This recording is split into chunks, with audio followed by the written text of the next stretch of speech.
মই কিন্তু আজি এটা বস্তু দেখিছো যে বাইলো difference morning and middle U মানে মৰ্ণি আৰু তোৰ মাজত এটা পাৰ্থক্য দেখিছ মৰ্ণিয়ে মানে খোৱাৰ কাৰণে খেচখেচা থাকে কিন্তু তই ফ্ৰীলি এৰি দিছ বৌয়ে ঠিকে কৰে দিয়ক আম পাপাকোতো সদায় খাবলৈ নিদিয়ে মায়ে এনেও লিভাৰটো ৰাফ ইউজ কৰিব নালাগে দেচোন দে মই থম দেচোন কি হ'ল চাওঁ দে কিনো একে নকৰিবলগীয়া কামটো কৰিছো যাওক তোৰ নিচিনা ছোৱালী সঁচাকে নেপাম মোক কি হ'লনো আপোনাৰ ইমান কৃতজ্ঞ হৈ ৰলো দে বাইলো কেলে মই মাতিলে আপুনি নাযাব নেকি কিন্তু তই চাচোন আজিৰ যুগত কোনোবাই এনেকে মাতিলে কোনো নেযায় আৰু নেমাতিও কাৰণ সমাজ বুলি কথা এটা আছে নহয় হ'ব একো নাই সদায় এনেকে থাকিবি আই নিজৰ ককাই বুলি ভাবিবি ময়ো তোৰ কেতিয়াবা বিপদত সহায় কৰি দিম ঠিক আছে কিবা লাগিলে কবি ঐ হেৰি শুনচোন হা মই অকণমান খাওঁ বুলি ভাবিছিলো যদি তই বেয়া পাৱ নাখাওঁ সেইটোনো কি সুধিবলগীয়া কথা মই ধুনীয়াকে ভাত চাত বনাই খাই গুচি যাম আপোনালোকৰ ঢাকি ঢুকি গুচি যাম হ'ব নে হ'ব দে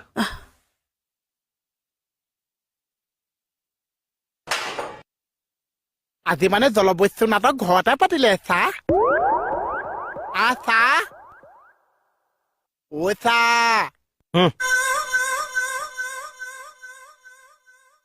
বাইলঙে ৰেছপনচিবিলিটি লৈছে কাৰণে মই আজি ৰিলেক্স ফিল কৰিছো মোহন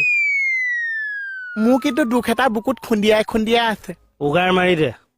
গেছ নহয় কিনো যোৱাবাৰ যেতিয়া মণিপুৰ নাছিলে মই আপোনাৰ আল চৈতান ধৰিছিলো আল পইচান বা পেচান কিন্তু এবাৰ কি হ'ল চাহ আপুনিতো মোক সেইটো কি আছিলে চাহ এই গুলি লগা চিন ৰহ দুখ পাইছো কিন্তু এবাৰ আপুনি মোক গুপ্তটো বহুত কমাই দিছে চাহ বহুত দুখ লাগিছে চাহ চাহ বহুত দুখ লাগিছে নাটকৰ মানুহ ভাগিলেই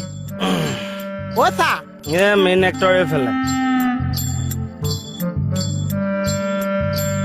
বহুত দুখ লাগিছে দুখ হৈ নাথাকিবি মোহন আইডিয়াটোতো তোৰেই তোৰ কিন্তু ব্ৰেইন মই মানিছো দে আইনষ্টাইন কি আইনষ্টাইন চিনি নাপাৱ এজন ডাঙৰ বিজ্ঞানী আছিল পৃথিৱীত মানুহৰ মূৰবিলাকে যিমান কাম কৰে মগজুৱে তেখেতৰ মগজুটোৱে বোলে চবতকে বেছি কাম কৰিছিল মই ইমান উইচ কৰি পেলালো নে মোৰ ব্ৰেইনটো চাহ নকৰিয়েতো ভুলটো কৰিলে অসমত যিমান মানুহ আছে চবতকে কম ইউজ হোৱা ব্ৰেইনটোৱে হৈছে তোৰ যিটো কেৱল ফনিয়াবলেহে আছে তেতিয়াহ'লে মই ফনিষ্টাইন হা